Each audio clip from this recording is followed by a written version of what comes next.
The European Parliament has raised serious concerns about democracy and the rule of law in Malta after the assassination of the high-profile investigative journalist Daphne Caruana Galizia. In a sharply critical resolution backed by two-thirds of MEPs, the European Parliament urged EU authorities to open a dialogue with Malta on the rule of law, a formal process the European Commission has embarked on with Poland. Developments in Malta in recent years have led to serious concerns about the rule of law, democracy and fundamental rights, including freedom of the media and the independence of the police and the judiciary, stated the text by European lawmakers, which was passed with 466 out of a possible 751 votes.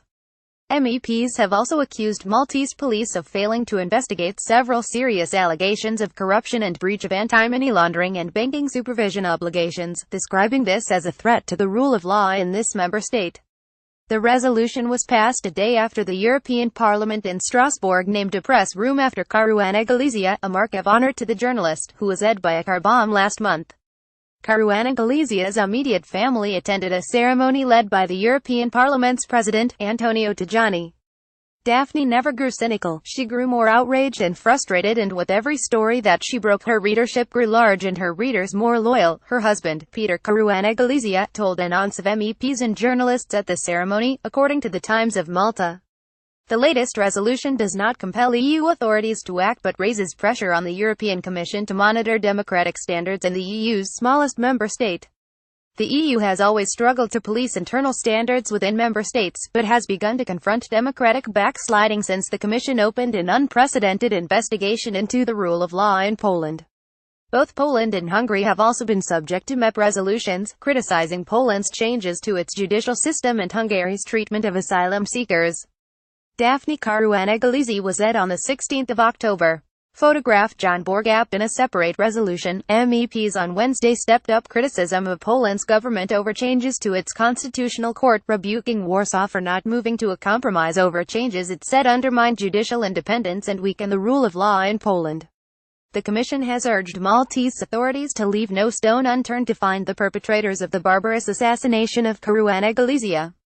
In the latest resolution, MEPs also raised the alarm about the sale of Maltese passports into the super-rich, meaning that any wealthy person can buy the right to free movement and protections of EU citizenship. Following questions from MEPs, Timmermans confirmed the European Commission was investigating the so-called sale of passports across the EU and would publish a report in 2018. Malta is not the only EU member state offering wealthy individuals the right to settle for a payment. The UK grants permanent residence to people offering to invest £2 million in the country under the Tier 1 investor visa scheme. People with permanent residence can later apply for citizenship.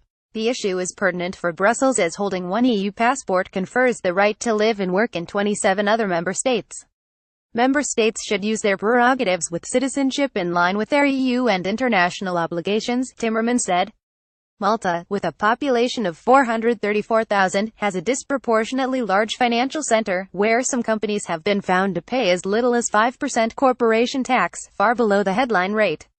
In the European Parliament debate on Tuesday, several MEPs criticized Malta's hyper-low taxation. The French Green MEP Eva Joly, vice-chair of the Parliament's Special Committee on the Panama Papers, said tax rules in Malta had to be changed because they were undermining European cohesion.